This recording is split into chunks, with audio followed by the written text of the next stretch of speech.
আসসালামু আলাইকুম। আবারও একটি গুরুত্বপূর্ণ ভিডিও নিয়ে হাজির হলাম আপনাদের মাঝে। ভিডিওর মূল টপিক নিখুঁত সঙ্গী। আমাদের চ্যানেলে প্রথম হয়ে থাকলে চ্যানেলটি সাবস্ক্রাইব করে পাশে থাকবেন।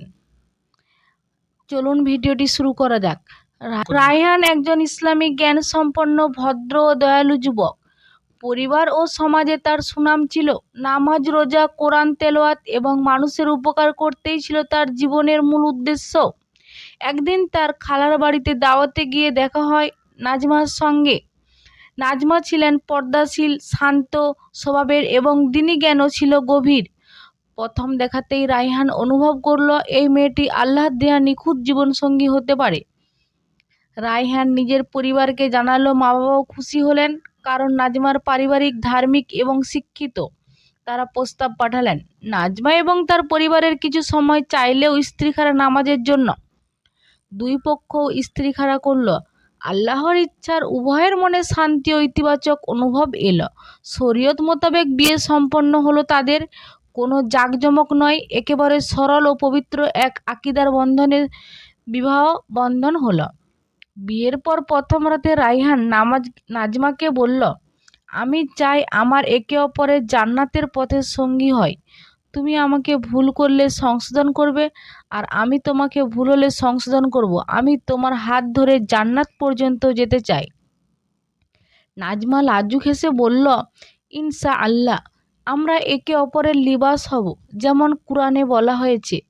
তাদের সংসার ছিল দ্বীনি ভিত্তিক। ফজরের পর একসাথে বসে কুরআন পড়া, রাতে তাহাজ্জুদে ওঠা, একে অপরকে সালাতের জন্য ডাক দেয়া, এগুলি হয়ে উঠল তাদের ভালোবাসার প্রকাশের মাধ্যমে। বিয়ের 2 বছর পর হঠাৎ রায়হান একটি বড় দুর্ঘটনায় পড়ে। পা ভেঙে যায়, চলাফেরা করতে পারে না, চাকরিটাও চলে যায়। সংসার চলে যাচ্ছে নাজমার হাতের রান্না বিক্রি করে। কেউ কেউ বলল, এত সুন্দরী মেয়ে স্বামীকে ছেড়ে দিলেই পারে। কিন্তু নাজমা বলল, আমার স্বামী এখন আমার সবচেয়ে বড় আমানত। আল্লাহ যাকে কষ্ট দেন তাকে সবর করার শক্তিও দেন। আমি সবর করব, এটাই আসল ভালোবাসা। 6 মাস পর রায়হান পুরোপুরি সুস্থ হয়, আবার নতুন করে চাকরি পায়, আগের চেয়েও ভালো পদে। আল্লাহর রহমতে তাদের সংসার ফের স্বস্তি ও শান্তিতে পূর্ণ হয়ে ওঠে। এবার তারা ওমরার নিয়ত করে কাবা শরীফের সামনে দাঁড়িয়ে একে অপরের দিকে তাকিয়ে বলল, হে আল্লাহ, আমাদের এই সম্পর্ককে জান্নাত পর্যন্ত টিকিয়ে রাখুন। এই গল্পে আমাদের শেখায় স্বামী স্ত্রী ভালোবাসা শুধু রোমান্টিক মুহূর্তের সীমাবদ্ধ নয়। সত্যিকারের ভালোবাসা দেখা যায় কঠিন সময়ে।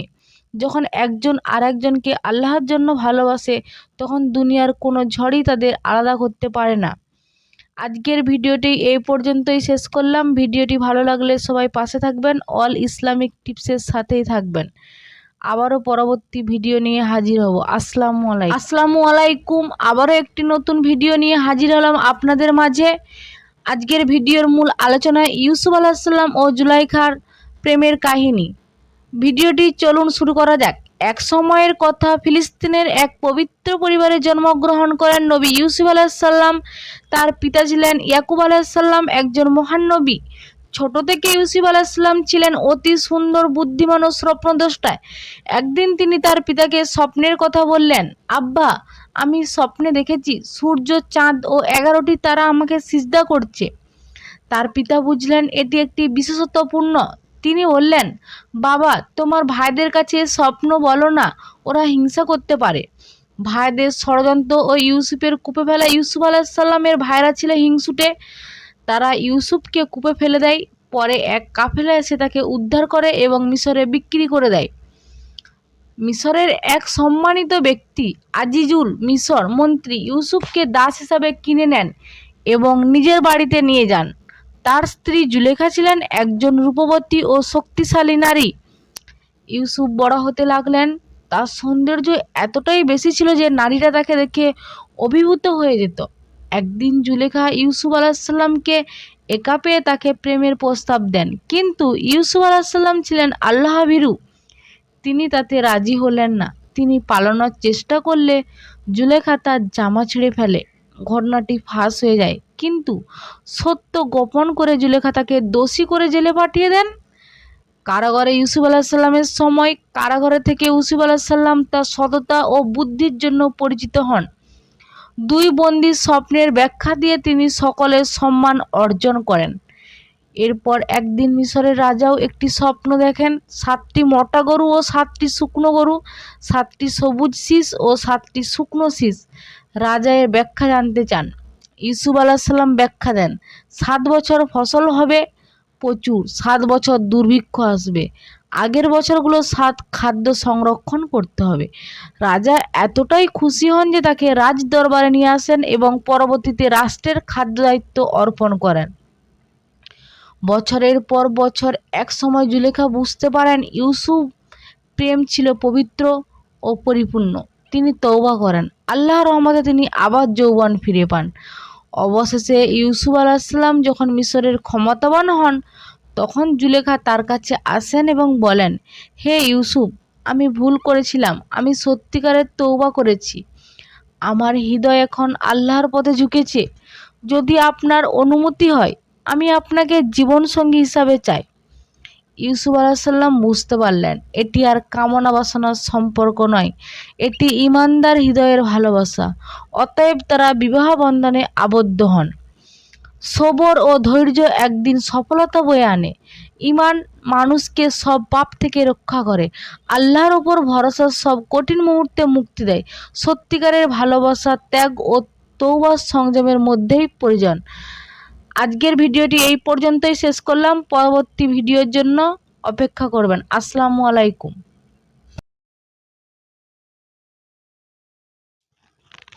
আসসালামু আলাইকুম। আবারও একটি নতুন ভিডিও নিয়ে এসেছি আপনাদের মাঝে। ভিডিওটির মূল আলোচনা খাতুনে ফাতেমা রাজিয়াল্লাহু তাআলা আনহু ও হযরত আলী রাজিয়াল্লাহু তাআলা আনহুর জীবন সংসার। তো চলুন ভিডিওটি শুরু করা যাক। আমাদের চ্যানেলে প্রথম হয়ে থাকলে চ্যানেলটি সাবস্ক্রাইব করে পাশে থাকবেন। ফাতেমা রাজিয়াল্লাহু তাআলা আনহু ছিলেন রাসূল সাল্লাল্লাহু আলাইহি সাল্লামের প্রিয় কন্যা, আর হযরত আলী রাজিয়াল্লাহু তাআলা নবীজির চাচাতো ভাই, সাহাবা ও পরবর্তীতে ইসলামের চতুর্থ খলিফা।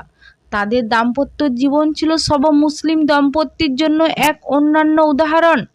সরলতা, ভালোবাসা, ত্যাগ ও ইমানদারির জীবন্ত নিদর্শন। হযরতে আলী রাদিয়াল্লাহু তাআলা আনহু সাহস করে রাসূল সাল্লাল্লাহু আলাইহি ওয়াসাল্লামের কাছে প্রস্তাব পাঠান। নবীজি সাল্লাল্লাহু আলাইহি ওয়াসাল্লাম বললেন, আলী, তোমার কি আছে মেহরের জন্য? আলী রাদিয়াল্লাহু তাআলা বললেন, আমার একটি ঢাল আছে। নবীজি সাল্লাল্লাহু আলাইহি ওয়াসাল্লাম রাজি হলেন। ঢাল বিক্রি করে মোহর দেয়া হলো। এটাই ছিল তাদের বিয়ের দিন একটি বিনয়ী ও পবিত্র সূচনা। তাদের বাসা ছিল ছোট্ট, সামান্য ফার্নিচার, একটি চামড়ার বালিশ, একটি তোশক ও একটি চুলা। ফাতেমা রাদিয়াল্লাহু তাআলা আনহু নিজ হাতে ঘর গুছাতেন, আটা পিষতেন, পানি আনতেন।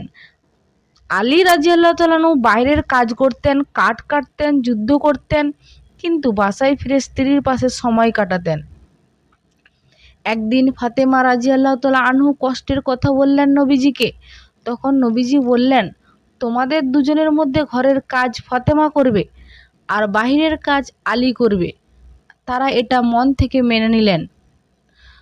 ফাতেমা রাদিয়াল্লাহু তাআলা আনহু একবার বলেছিলেন, আমি আলীকে তখনই ভালোবাসি যখন আমার হাতে কিছু নেই। আলী রাদিয়াল্লাহু তাআলা আনহু বলেছিলেন, ফাতেমা আমার অন্তরের শান্তি। তাদের ভালোবাসা ছিল ঈমানের ভিত্তিতে, যেখানে দুনিয়ার লোভ ছিল না, লালসা ছিল না, ছিল শুধু আল্লাহর সন্তুষ্টি। কষ্টে সুখে একসাথে তাদের সংসারের অভাব ছিল, কিন্তু শান্তি ছিল। একদিন তিনি 3 দিন না খেয়েছিলেন। ফাতেমা রাদিয়াল্লাহু তাআলা কিছু বললেন না, আলী রাদিয়াল্লাহু তাআলা কিছু চাইলেন না, কিন্তু রাতে তাহাজ্জুদের নামাজে দাঁড়িয়ে তারা কান্না করতেন, আল্লাহর কাছে প্রার্থনা করতেন। ফাতেমা রাদিয়াল্লাহু তাআলা ও আলীর সংসার ছিল দুনিয়ার সব মুসলিম স্বামী স্ত্রীর জন্য এক আদর্শ। ভালোবাসা মানে শুধু সুখে থাকা না, বরং কষ্টের মাঝেও একসাথে থাকা, একসাথে আল্লাহর পথে থাকা। অবশ্যই ভিডিওটি ভালো লাগলে লাইক, কমেন্ট, শেয়ার করে পাশে থাকবেন। আবারও নতুন ভিডিও নিয়ে হাজির হব। আসসালামু আলাইকুম।